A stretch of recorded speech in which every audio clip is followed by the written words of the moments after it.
بسم اللہ الرحمن الرحیم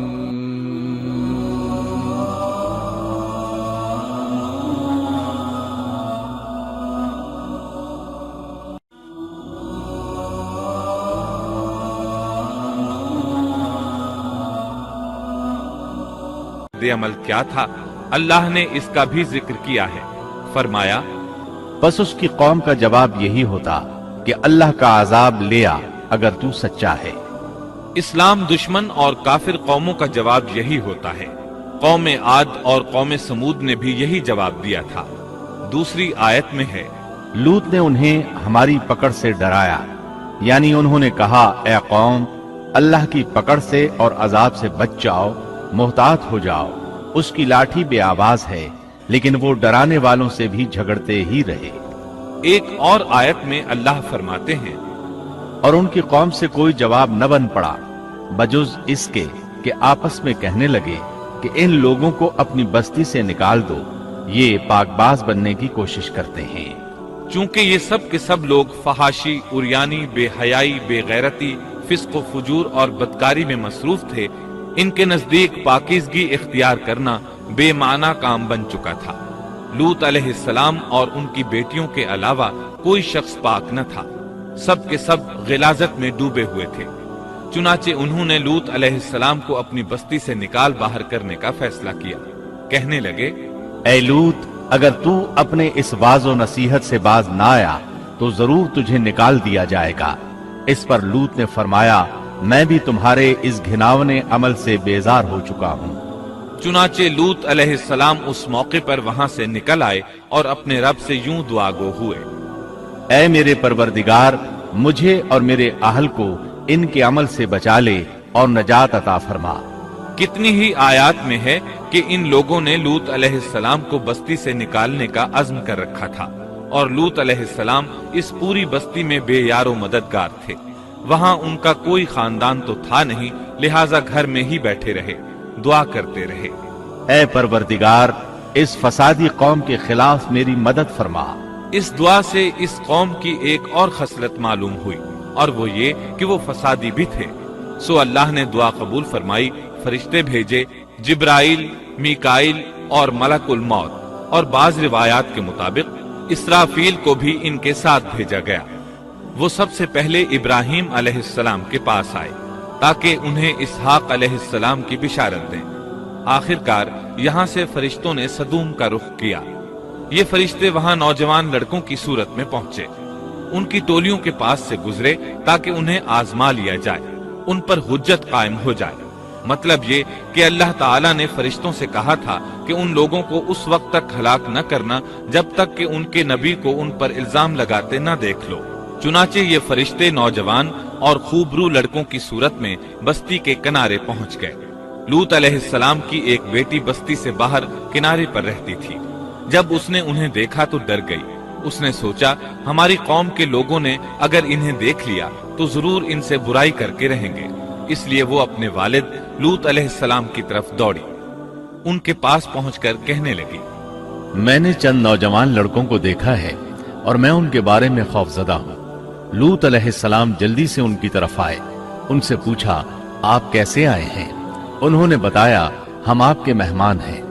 لوط علیہ السلام چاہتے تھے انہیں باہر ہی سے دوسری طرف روانہ کر دیں، لیکن جب انہوں نے کہا کہ ہم مہمان ہیں تو وہ انہیں جانے کے لیے نہ کہہ سکے، چنانچہ ان سے بولے، اللہ کی قسم، زمین کی پشت پر اس سے خبیث اور گندی قوم ہم نے نہیں دیکھی، اور نہ ہی کسی کے بارے میں ایسا معلوم ہوا۔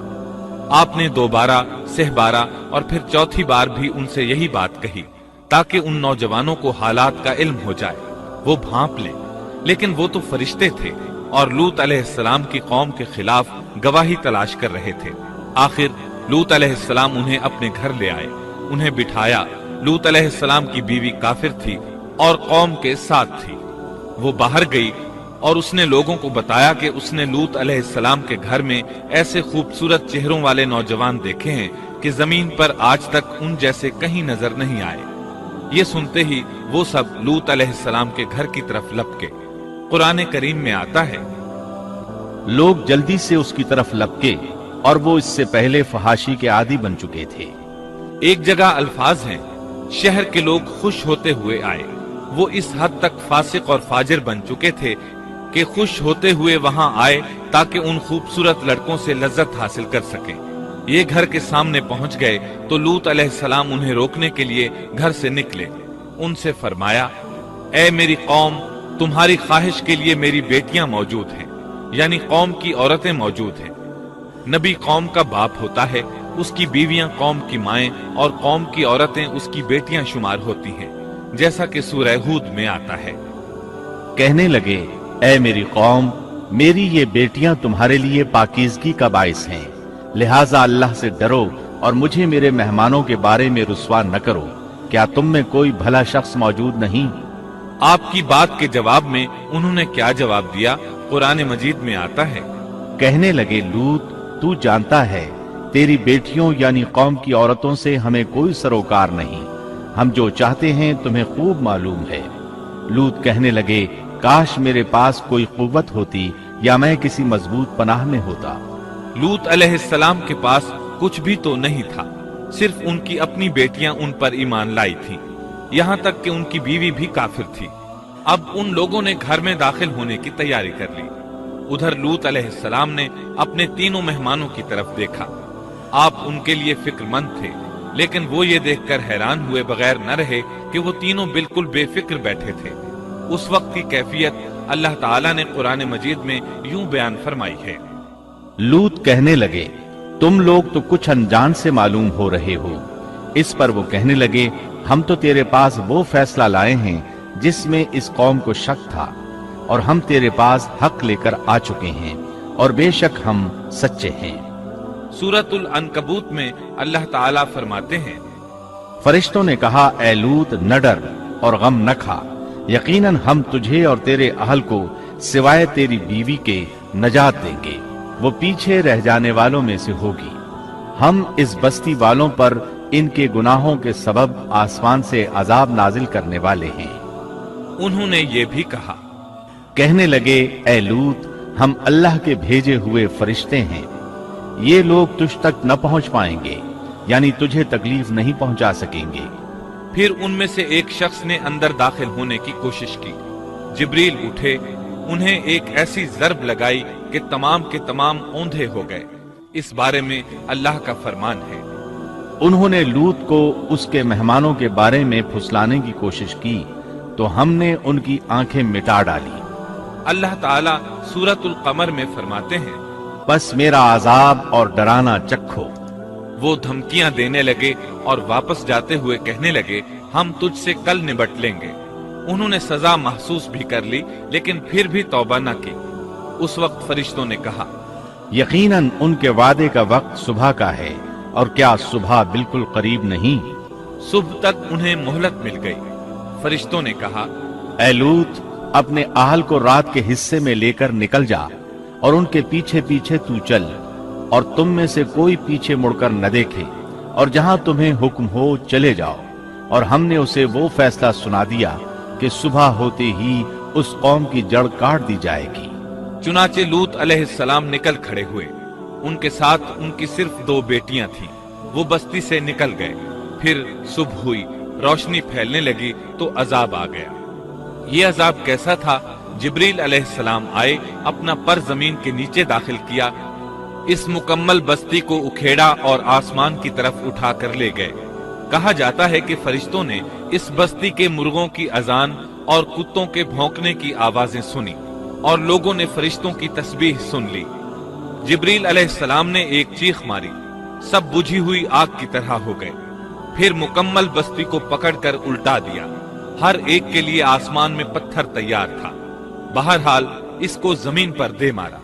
अल्लाह ताला सूरह हूद में फरमाते हैं, बस जब हमारा हुक्म आया तो हमने उसका ऊपर वाला हिस्सा नीचे किया और उन पर कंकरीले पत्थर बरसाए जो तह बतह थे, तेरे रब की तरफ से निशानदार थे, और वो उन जालिमों से कुछ दूर नहीं थे। सूरतुल हिज्र में अल्लाह फरमाते हैं, रोशनी होते ही उन्हें बड़े जोर की चीख ने पकड़ लिया, फिर हमने उसका बुलंद हिस्सा नीचे किया और उन पर कंकर वाले पत्थर बरसाए। सूरत उश-शुआरा में अल्लाह फरमाते हैं, और हमने उन पर एक खास किस्म का मी बरसाया, बस बहुत ही बुरा मी था जो डराए गए हुए लोगों पर बरसा। ये माजरा भी सरासर इबरत है, इनमें से भी अक्सर मुसलमान न थे। बेशक तेरा परवरदिगार वही है, गलबे वाला, मेहरबानी वाला। सूरत उन-नज्म में अल्लाह फरमाते हैं, और उसने उल्टाई हुई बस्तियां गिरा दी, फिर उनको उस चीज से ढांपा जिससे भी ढांपा, मतलब ये कि उन पर पत्थरों की बारिश बरसाई। बस तुम अपने रब की कौन कौन सी नेमतों में झगड़ोगे। ये शख्स भी पहले डराने वालों की तरह एक डराने वाला है।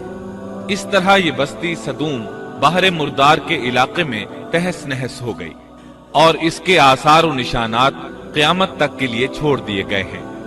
इन निशानात को इसीलिए बाकी छोड़ा गया है कि सारा जहान उनको देखकर इबरत पकड़े, फहाशियों से बाज आ जाए। खास तौर पर सबसे बड़ी फहाशी जो कौम